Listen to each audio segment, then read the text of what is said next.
afternoon, ladies and gentlemen, on a very cold and rainy Monday. But we are champions, so it doesn't matter. Okay, welcome to Coffee Chat, sponsored by the SA Property Investors Network.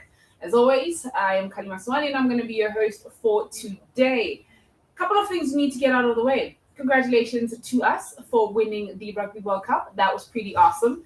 And as we see, the heavens have opened up to say congratulations also. It's a bit cold in Johannesburg, but you can let me know where you're watching me from, if it's warm or not. So the Cape Town, Bloemfontein, Pietermaritzburg, Port Elizabeth, and Durban, even Pretoria. Just let us know where you're watching me from and how's the weather that side, because it is very, very odd on this side of the world. For those of you who it's your first time watching us and you don't particularly know who we are the South African Property Investors Network. And where we are is simple. A network of like-minded individuals who either want to start or grow their property journey, and we help you on that journey. We help you facilitate that journey. We introduce you to the correct people on that journey, and we fill you with information and knowledge because we believe there is a property investor in each and every single one of you. Before I get started, I need to talk about what we are going to be discussing today. It's a big one, right? It's the one we always want to find out about, and we always struggle with as property investors, and that is how to unlock finance. Pure and simple, how to unlock finance, be it to grow your portfolio or just straight up start it. And we have a amazing partnership with ABSA, and we have a gentleman by the name of Tepo today who is going to be discussing how to unlock finance with ABSA. But I'm going to be talking to him a little bit later. Just let me know in the chat box. Say hello to Tepo. Let me know where you're watching us from. And as always, we're going to do a rundown of the events that we're going to be having. And as I said, it is November. It is the last one of the year. So we're doing it big and we're doing it just for you. First and foremost, we're going to be having a mastermind that has already passed, actually. So we are actually going to be starting it off with tomorrow. We have a free finance webinar.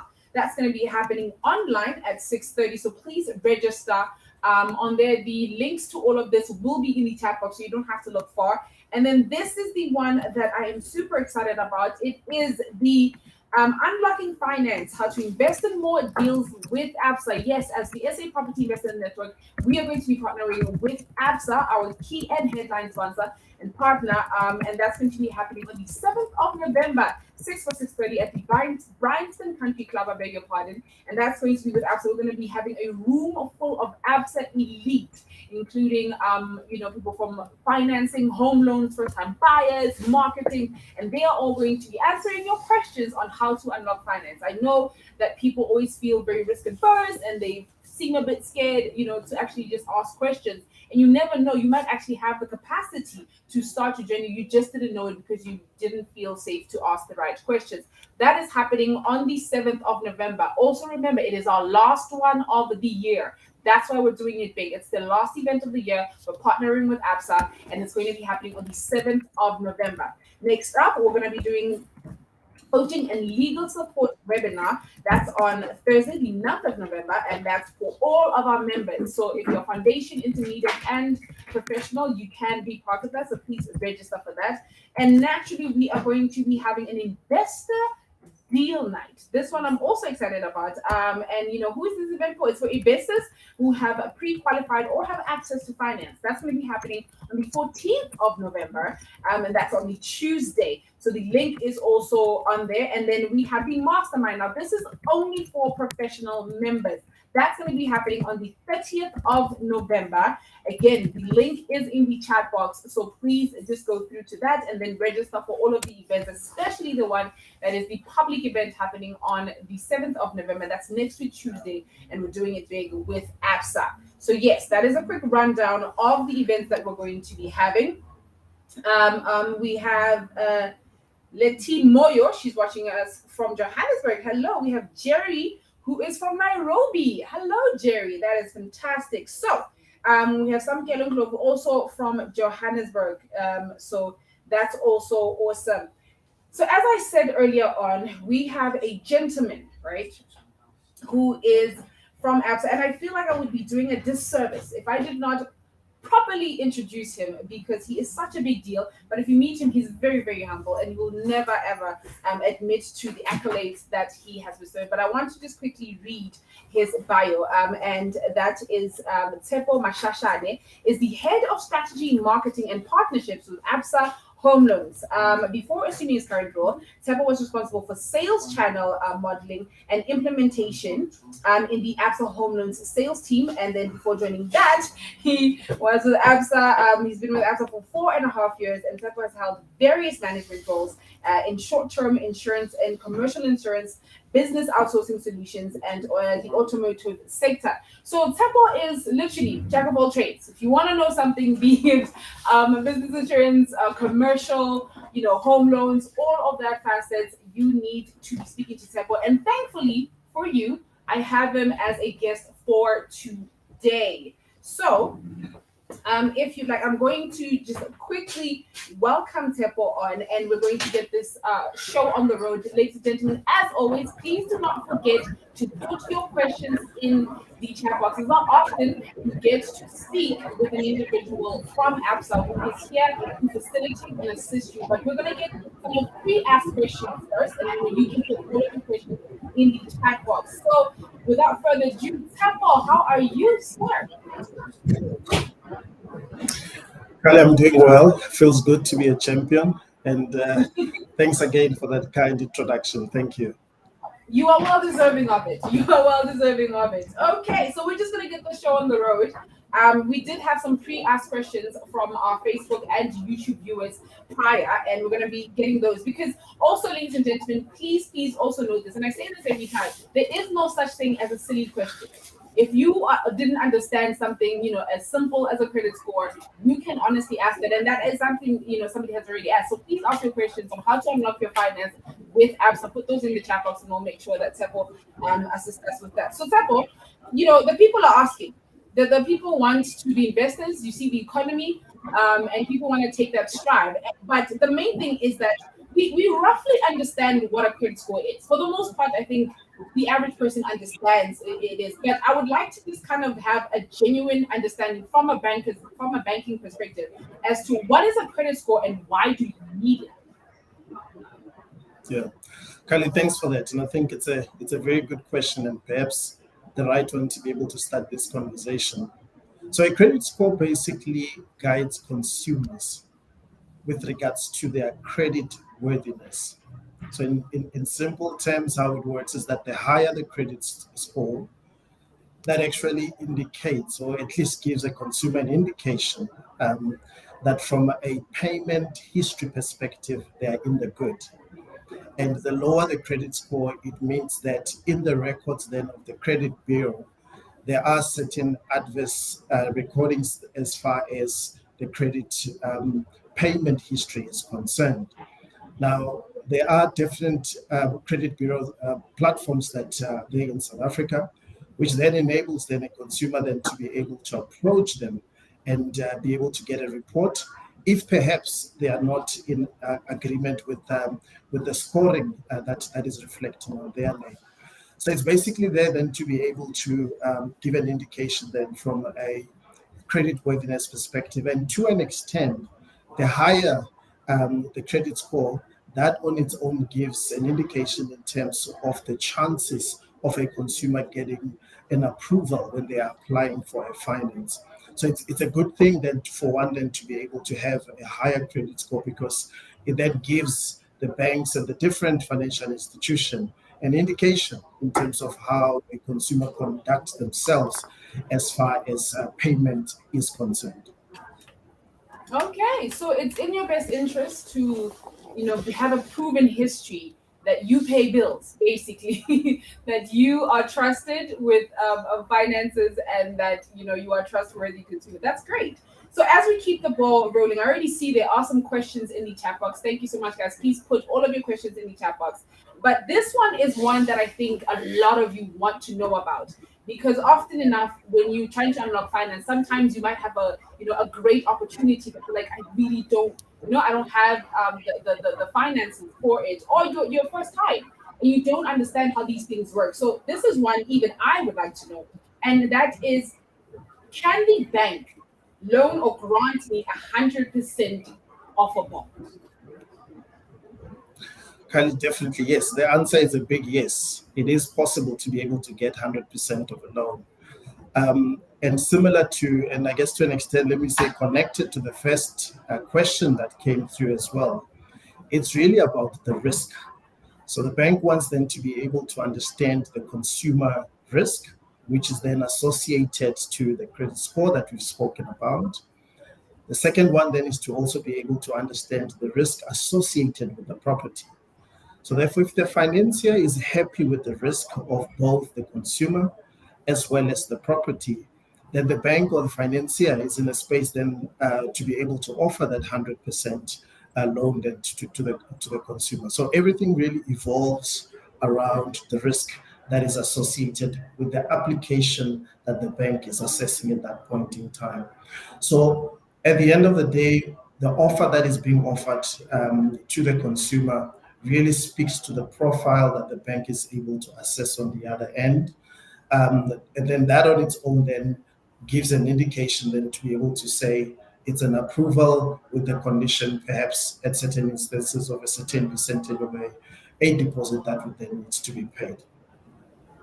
Alrighty then. That's actually really interesting. I don't think a lot of people understood that, pertaining the risk, it absolutely is possible for you to get 100% of your bond be approved.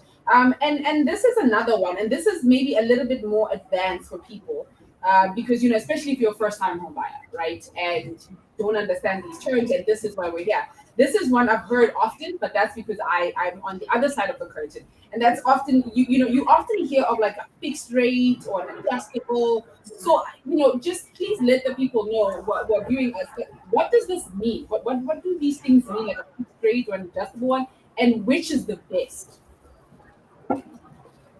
Kind of, that's a very good question. So, a variable rate, in a simple terms, is basically a rate that is linked to prime lending rate, which is usually announced by the governor of Reserve Bank.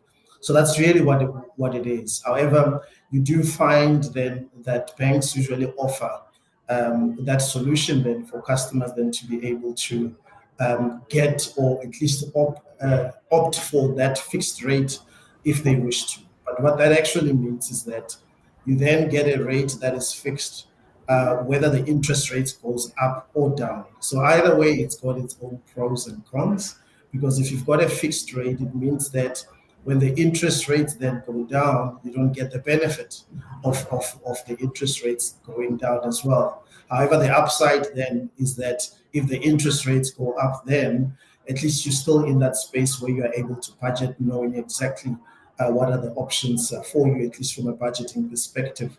From a mortgage perspective, what you would get from home loans is that you would get that option of a fixed interest rate for a specific term.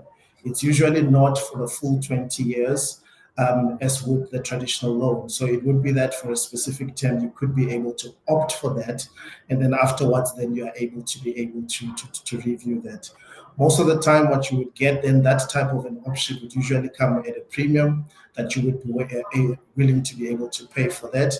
But that definitely would outweigh the benefits then of having that fixed interest rate. I guess then to answer your question, which of the two is the best? It depends really. It really depends on the consumer in terms of what they are assessing, how they see the markets going in the future, because it can be able to go either way. So I guess operating in a volatile environment, one could be able to say it can give you peace of mind, it can give you a level of certainty to an extent. However, as I've said, if there is a change of interest rates that are going down, it means that one gets lose out. I think the answer is really to be able to say it depends on the circumstance and what the customer wants to be able to get. And some customers then would want them to be able to link to the prime so that they're able to at least enjoy the opportunity if it comes then of the interest rates as well being able to go down. That's really the difference between the two in a nutshell. Okay, so like you said, it's dependent on the person. Some people want security to go up or down. It doesn't matter. This is where I know I play, and especially with the interest rates having gone up quite a few times in recent months, the person with fixed would go, haha. Look at me, I'm still fine. But these things are flexible. So with that, the next one is seemingly a simple question. However, pertaining to your answer, we're not too sure. And that one is, like, what documentation would I typically need to apply for a home loan? Potentially get an approval, because I think the standard is what people assume is like your ID, your bank statements, or salary, and like a proof of address. That would be the average. But is there, other specific things? Again, if I'm first time and I don't know these things, what exactly am I supposed to be submitting to unlock my finance? Khali, I think you've already mentioned it. So there's really some basic documents that are required to be able to apply for finance. And as you've said, identity document, and this could be in the form of an ID, it could be a passport, but really an identity document that you can then be able to submit. That accompanied by a 3 month bank statement that then needs then to be sent through. And then lastly, proof of income. Usually that would be in the form of a payslip or any other proof of income that you would have. What you do typically find is that if perhaps as a customer, you've got additional income that you get, as an example, over and above your normal monthly pay that you have, you would then need them to be able to provide those supporting documents. So you do have the basics that are there, but additional information can be requested, should especially around the issue of income. So you do find sometimes some people saying, I've got my normal pay that I've got, but I've got another side business that I have that is able to generate some income for me. So then one would be required then to be able to submit that proof. It could go as far as then being able to submit financials to be able to prove that. But it really boils down to it. And remember to what we've spoken about when we spoke to the first point, everything really anchoring around being able to assess the risk that is associated then with the consumer. The second point being the property. So if you are able then to evidence that you can be able to afford the property that you are able to pay from perhaps your basic income and any other income, then it's definitely then for the benefit of the consumer. So 3 basic documents that are most important. Additional documentation that may be required dependent on the application that you've put through. Alrighty then, and as we're going getting done with our pre-asked questions from our members on Facebook and YouTube, these are the last few ones, and then we're going to get started with the ones on the chat box. So I do see we have a few questions there. This one we spoke a little earlier that it is possible to get 100% bond approval, but in times where you don't get 100%, on average, is there, and I know this might be too broad of a question, but how much should one typically save for the deposit, like on average? Yeah. So I mean, there isn't a specific amount that one can talk to, because everything is really risk dependent on the profile of the consumer. Um, Everything really boils down to that. And so, to the points that we've spoken to about credit worthiness, if one educate themselves around those points and be able to build up their profile such that when they apply for finance, they're able then to be on the favorable side, then that actually means that they stand a better chance then of being able to get 100% loan coming through from the finance house. So there isn't really a specific amount where we can say that as banks perhaps, or at least from ABSA's perspective, as a rule of thumb, this is the percentage that one needs to have. But all of that is dependent on those factors that we've discussed. However, what we have seen though, we do find consumers as well who may decide then to be able to say, in order for me to be able to pay a lesser monthly installment, I would want them to be able to put up a deposit of a certain percentage, be it 10%, 20, 30%, whatever that they can be able to afford. They are able to do that. And as such, then ensuring that at least they are also able then to pay a lower monthly installment to an extent. And this would then also link to your earlier question, where we were discussing fixed interest rate versus variable as well. And when we started discussing the reasons why people would opt for those, if one of those would then be to say that I want to pay lesser per month, one of the options that one can look at is to be able to save up deposit that they can then be able to put forward, which then assists them in terms of how much they're able to pay. But also in addition to that, if you put down a deposit, it also means that if you've got the means to pay over and above the required monthly installment, it gives you then a chance to be able to also pay off your loan much, much quicker. Which would then also means that you also save in terms of interest as well. So various options that are there. I guess the simple answer is to say that there isn't really a percentage per se that one can be able to say as a consumer you should put down. But I think what is important is for one to look at their own circumstances and be able to build according to that. Okay. That is very interesting. But it is safe to say, just on average, you should always have like a small savings as a show of faith with deposit. Is that correct? Yeah, so I mean, and again, to some of the stats that we've seen, yes, we do see, especially first-time home buyers and to an extent repeat buyers as well, who come through and put a deposit for them then when they're applying for finance. And in there, one needs obviously to be able to plan for the other costs that are associated with applying for home loans that comes with that. And here I'm talking about the attorney costs and so forth, which are associated with them. So we definitely see that where there are a lot of customers that put forward a deposit. And typically what you find in the market is usually customers that pay 10% deposit that they put forward into that, which is what we generally see. However, as I've said, there isn't really a rule of thumb, but it is probably a good thing for one to be able to consider as it's got a lot of upside to it.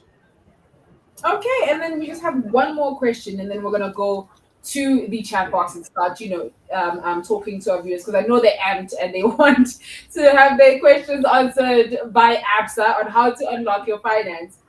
Do you have any other ways for people to unlock their finance with ABSA?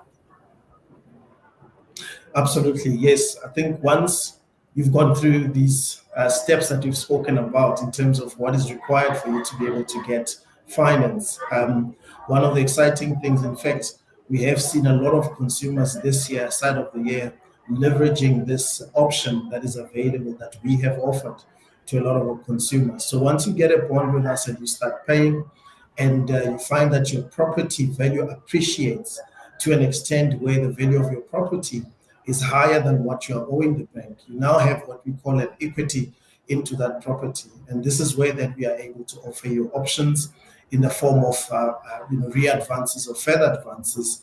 And the point I was making is that we've seen a number of consumers leveraging that as well to be able to get solar options for, especially as solutions talking to the energy crisis that we've seen in the country. So that's something that's available for consumers to be able to leverage. And I guess to an extent, that also ties in with all the points that you've spoken to, because if you put a good deposit as well, that also on its own sets you on the right path to say in the future, should you need then to be able to access equity into your property, then you are able to do that. So I think those are some of the things that are available then for consumers to be able to leverage. And that further advances can be used for various things. I mean, even for renovations, whatever that you deem that you wanting to be able to do, it's available. It's for you to be able to utilize. So those are some of the options that are available for consumers to use. And to an extent as well, one can leverage that as well as part of starting wealth creation, right? So if maybe you're looking at other perhaps avenue for you to be able to start creating your own wealth, more so into property, you can also be able to leverage those options that are available in terms of unlocking finance that's available at the banks. Fantastic. Thank you so much for that, Sapo. So yes, there are many options with ABSA on how to unlock your finance in many different ways. But as I said, we are going to be going straight to the chat box and starting with the questions, because I do know that a lot of you are amped in order to ask these questions. The first one would be from Samkelo Ndlovu, and he wants to know, what is the best way to increase affordability when applying for a home loan? Yeah.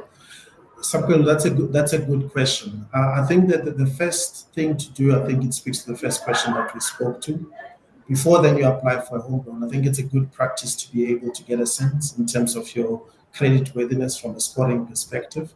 And if you find that your credit score is low, the first thing to do would then be able to find out exactly where the issue is. Is there any maybe accounts that you've had previously where you were behind on payments?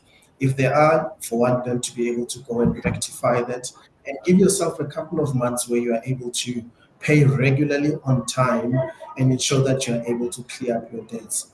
I'm mentioning that because that on its own actually means that it gives you a good chance that over and above the fact that you can get approved by a bank, it also puts you in good standing in terms of being able to get a good rate as well from a loan perspective on its own. So I think that's the first one that one then needs to be able to do.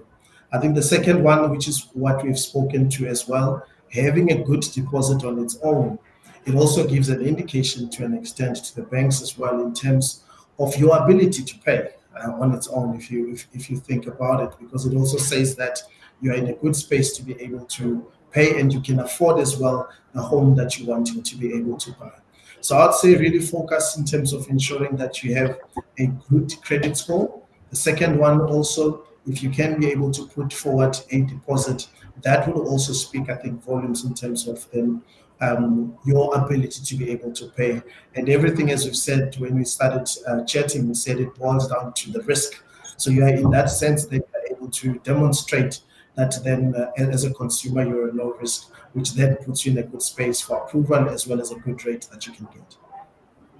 Okay, and as we keep the questions flowing, the next one is from, from Andrew Walker. He wants to know, in what scenario would the bank give 80% and a higher interest rate? Andrew, that's a good question. And again, it boils down to the risk. And I think an example would be that the bank is basically saying that looking at all the factors that are on the table, you as a consumer, we are happy to be able to give you a loan. However, there is a level of risk that is associated either with the consumer or the property. So remember, those are always the two factors that we look at.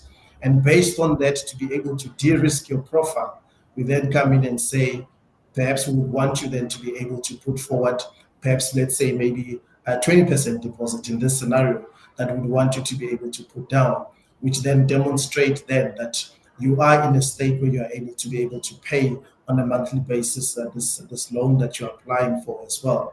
And again, when we started, we spoke about the credit score. So the higher the credit score, the greater the chances of you then getting a lower interest rate. And therefore, the opposite is also true, which means that the lower the credit score, if you get approved, then there is a chance that you can be able to get a higher interest rate, because all of that really speaks about the probability of you being able to honor your monthly obligation from an installment perspective.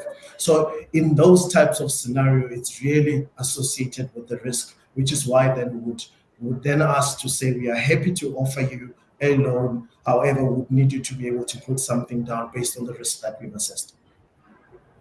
Okay, as we keep those going, next question that we have is from a Facebook user says, hello, do I need to build a credit score for my company before ABSA can finance me for a deal, or ABSA will use my personal scoring if I am a director? Good question. It's a very good question. And on that one, I would say it's a combination of the two. I think we've spoken, I think, a lot in terms of the credit scoring, which one then as a director in this context then to be able to build up that. But I think from a company perspective, what would be required then is to be able to demonstrate consistent flow of income that is coming through into the business there as well. So if you have a business, for example, that has been operating, let's say, for 2 years, you would then also need to be able to show that on a monthly basis there is income that is coming through, and based on that we can then be able to consider that as we're looking at the risk associated with that. So I would say both of them important as a director then to build up your credit score, but then from a business perspective, demonstrate as well consistent flow of income that is coming through into the business.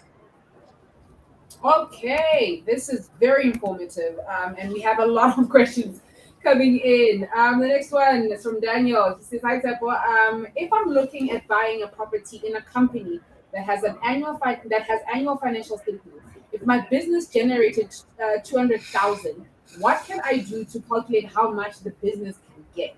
Whoa, we're getting technical now. It's getting technical. Daniel, that's a very good question. I think the good thing is that at ABSA Home Loans, if one is able to visit our website, you'll be able to find that we've got a number of calculators that are available where consumers can be able to go in there for affordability, to also check, repayment, how that would look like, but also to give you a sense in terms of from a payment perspective, how that would look like. We also have what we call a pre-qual tool that we have. So basically, you are able to input the information that you have, and out of that, we then at the back end assess the risk and give you an indication of what you are good for. And in there, we are also able to give you a certificate that you can be able to use so that, if I can call it that, you can shop with confidence, having had that certificate that comes through from us. So we've got a number of those calculators that are available. In fact, this year, what we did, we've also launched one specifically that speaks to solar solutions as well, as one additional calculator that you can also be able to play around with and to be able to get a sense of what are the options that are available for you. So, Daniel, I guess the answer is that based on what you're getting paid, that calculator would then be able to ask you a number of questions in terms of income, expenditure, and based on that, it can give you a number of options on what you're good for in terms of the value of the property that you are likely to be approved for, monthly installment that you can then be able to pay. And as I've said, that pre-qual tool that we have can then be able to give you that confidence as you go out to the market to shop for a property. Fantastic. Okay. Really appreciating these questions from you guys. So Jerry Skosana wants to know, can negotiate better rate if your credit score is high and good? So I'm assuming they want to ask, can you renegotiate a better rate if your credit score is high, or it's good, or it's improved? Absolutely. I think one of the things that ABSA Home Loans, what we always say is that always reach out and talk to us. I think we want to ensure that we have a good relationship with our customers. So I think if you're able to give us a call at any given time where you feel that perhaps you want to engage us in this context, you feel that you've got a high credit score that you have, and you want them to be able to see if you can get a better rate from us, you're more than welcome to be able to do that. I think what is important is that we as consumers need them to be able to have that courage then to approach the banks. I think the doors are always open for ABSA Home Loans for you, Jerry, to be able to contact us and be able to talk to us. What is important is for you to be able to talk to us. As you're saying, if it has improved, it means that over a period of time, then you've become a good customer from a risk perspective. And if you give us a call, then we can then be able to look at it and see, and based on that outcome, we can then be able to take it from there. Okay, so there you go. Just always give them a call, and that's what we appreciate about us, is the fact that they are approachable and it's not just an institution. This one, and I hope I don't botch your name, is Muvashan. Yes, Muvashan. He wants to know, how can a full-time property investor who has rental income as a source of income apply for finance and that? Question. I think that's a good question, especially from an investor perspective.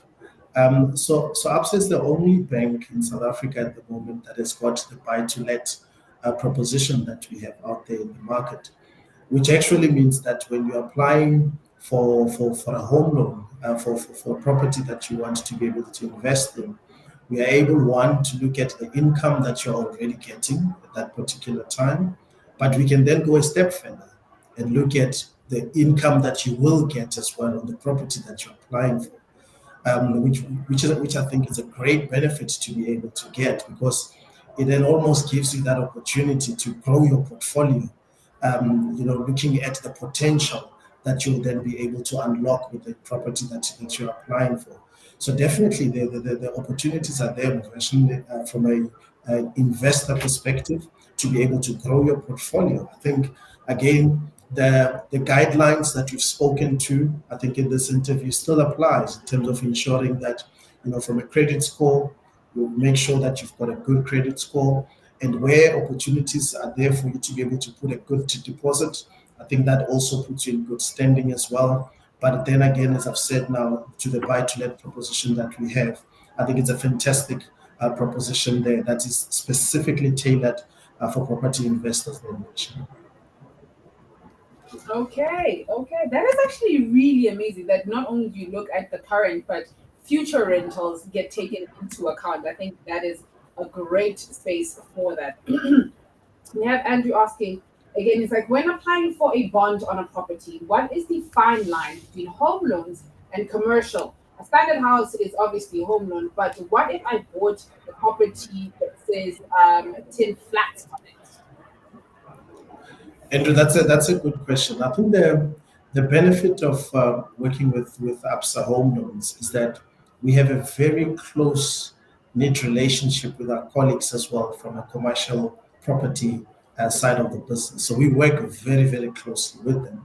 So if you are able to apply for a property, let's say it's a block of flats that you're applying for, if it does get to a point where, from a risk perspective, we deem it that it doesn't then fall within home loans, we are able to quickly connect you with our colleagues then from a commercial lens. And as you've spoken to it as well, Khali, to say in the panel, discussion that we'll be having next week, we will have them as well in the room to also be able to even share more insights from their side in terms of how they look at the risk. But from our side, I think we say that the doors are always open, and what our approach is to always make sure that we put the customer at the center of the solutions that we are offering. So as home loans, if from a risk guidelines perspective we are not able to solution for what you're asking for, we've got that close collaboration with our colleagues from a commercial lens who can then be able to be brought into the picture quite quickly to assist from that perspective. Okay, that is awesome. That is awesome. The fact that you guys work together from commercial to home loans. But yes, let's keep the questions going. Which one do you have next? This one is from Sam Pule, and then he wants to know, hi, Ndate. Hi, Ndate Terpo. Is it a good idea to pay off an investment property? I would assume so. But Absa will let us know.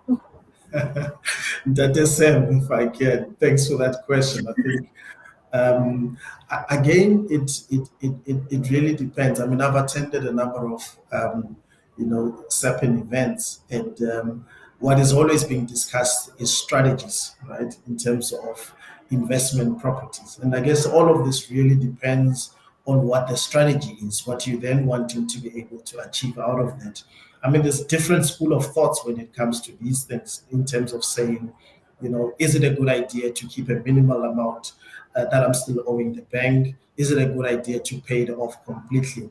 All of this really, really dependent on the strategy that you then wanting to be able to employ. And I guess that's why then we've got this the second platform where you can then be able to engage accordingly and get the guidance, at least that can come from the experts that have been in this field for a while. Because I guess one needs to look at the circumstances in totality before you can then be able to make those types of decisions. So in that sense, I guess it's probably not a yeah or a no, but it's one of those that you then need to be able to really closely look at it and be able to get one of the professionals from a certain perspective to give you that guidance based on the circumstances. Okay, thank you very much for that question. The day Seb. Next one is from. Whew, I really hope I don't botch this. Ncha Pase. Again, apologies if I botched it. What are the realities of interest rates going? Oh, what are the realities of the interest rates going down? How often and how low? Hi, your guess is is as good as ours, but Temple, do you have any insight? Yeah, I wish I had that crystal ball to be able to tell. But I think what is important is for one to be able to follow, local news in terms of economics, in terms of what is happening in the country. But as you know, that we live in a global village, but to also have an appreciation of what's happening globally, because all of that impacts what the interest rate would look like. We know that in the recent past, we had during COVID time interest rates going probably to the lowest that we have ever seen. But then coming out of COVID, then we started being able to see inflation going up to heights that we haven't seen in years. And that on its own started driving up the sharp increase that we started to see from interest rates. So I would say, I think what is important is for one to be able to at least continuously make sure that you understand what is happening in the global context from an economic perspective.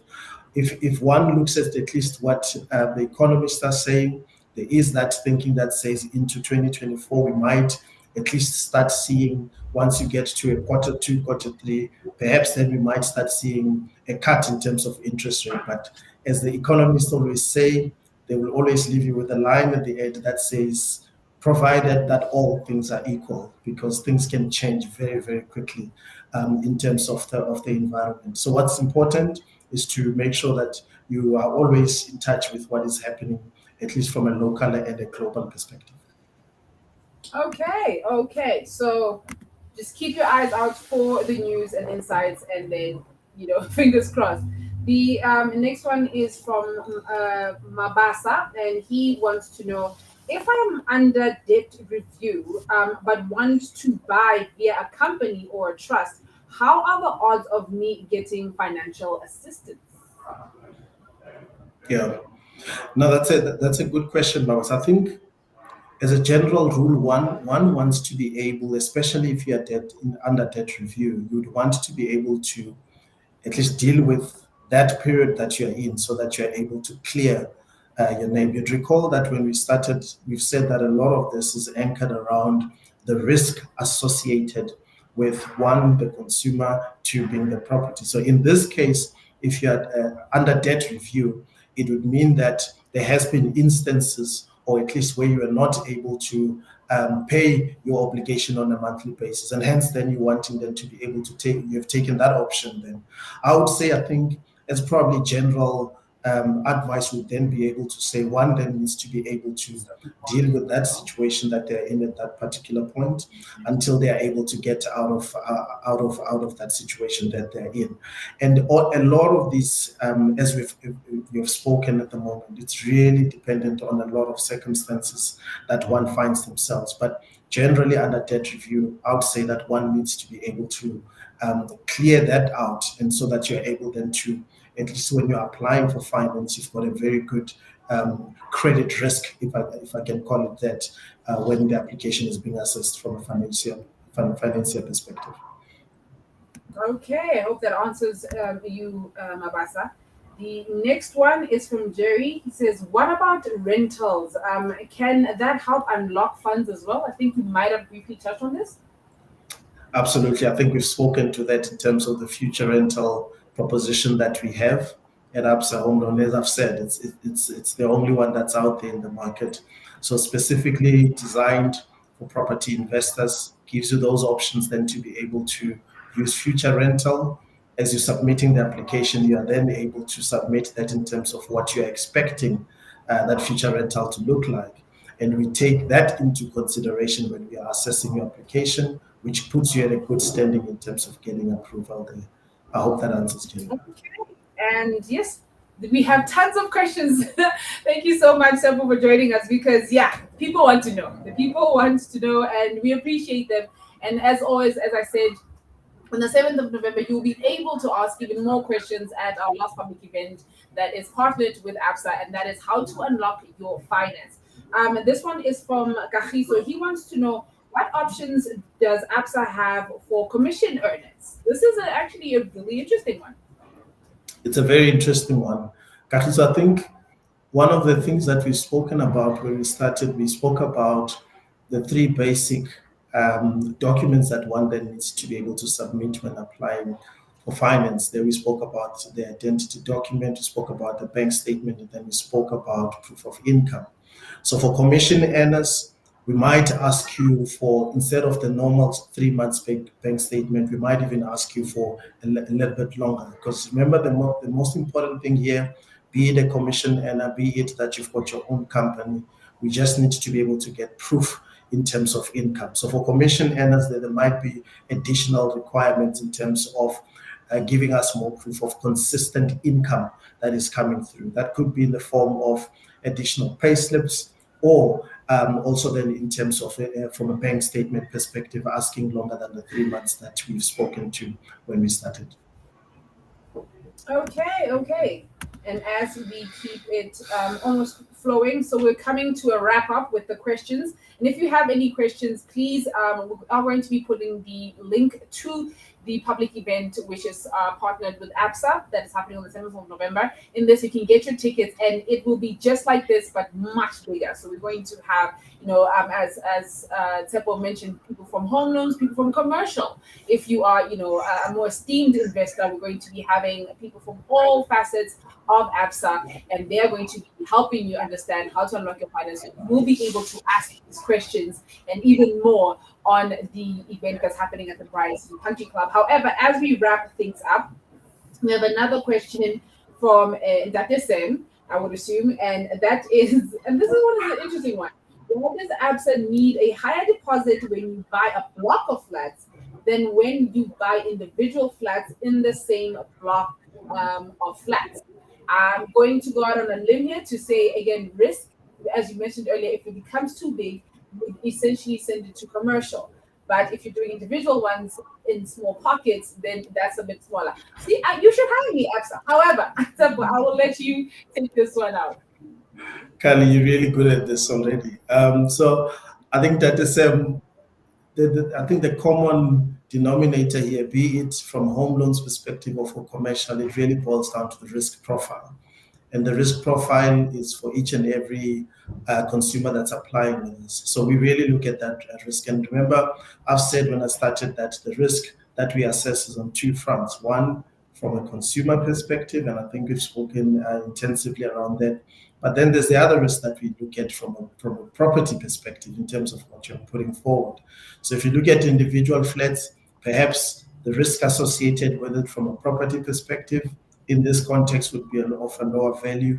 In terms of buying block of flats, it's a combination of things that we'll have to look at then in terms of you as the applicant, but also as the properties that you're applying for as well. Common denominator on all of that will always be a risk profile dependent. And I know a lot of these, there isn't a clear, straight answer to say that these are the rules, that things are black and white in that sense, because what we have then in terms of looking at it on both lenses from commercial as well as home loans, it's really boils down to the risk that we are looking at on the table. So I guess if one is able then to be able to demonstrate that they are not a high risk to an extent, it puts you in a very good standing then to be able to get what you've requested for from the bank.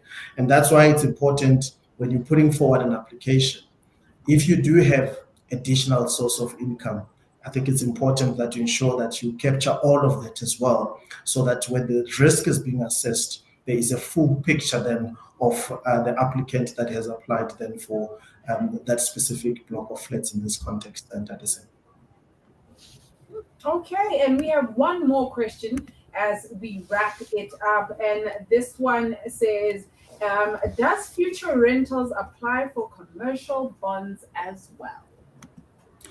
Not at this stage. So future rental proposition, it's for home loans at this stage.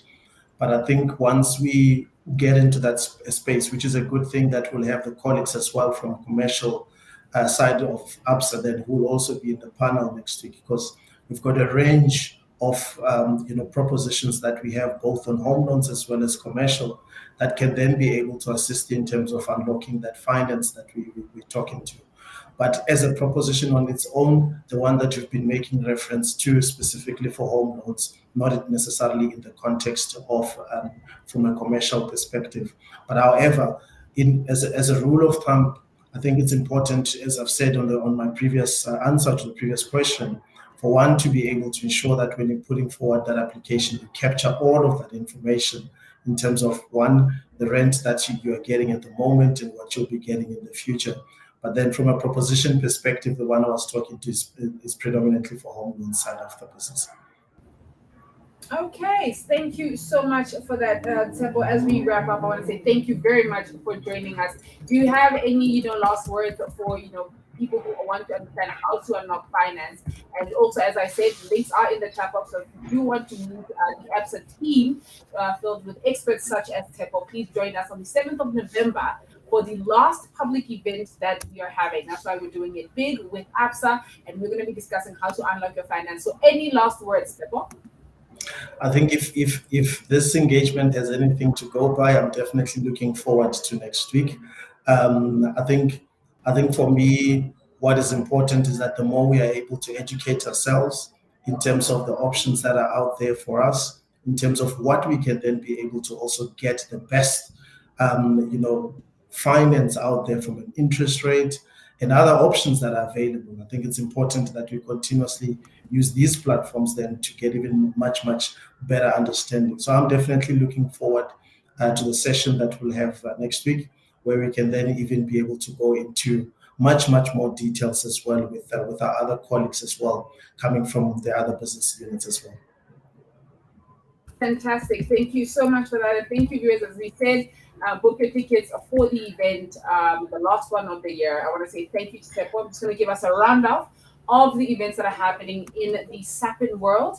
And then after that, we will do our goodbyes. As we said, the most important one is the one that's happening next week with Tebo and the ABSA team. So we have people from commercial financing, we have home loans, all facets of finance will be joining us with ABSA. But we are going to be having a mastermind on the 30th of November. That's happening at 6 o'clock. So you can register for that. As always, links are in the chat box. We're going to be having an investor deal night. That's happening on the 14th of November.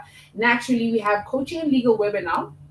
That's on the 9th of November at 6 o'clock, and this is for only members. So all of our members, foundation, intermediate, or professional, we'll see you guys there. And then, as we said, on the 7th of November at the Brighton Country Club, we're going to be having an event partnered with ABSA, and that is unlocking finance to invest in more deals. Be it just starting out or you're growing your portfolio, you will be having ABSA Elite to answer your questions, and that does not happen often.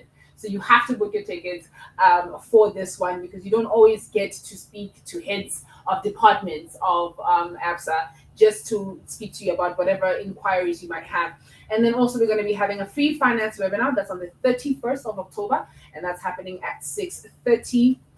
And yeah, that's pretty much it. As always, we're also going to be having an event on the 4th of November. So ladies, it's the last one also on the 4th of November. It is going to be happening this Saturday. So I cannot wait to see you there. I know we still have a few more tickets available. So all the ladies, we're having a SAPIN Women event on the 4th of November. And that's going to be happening at the Fundamentals Attorneys.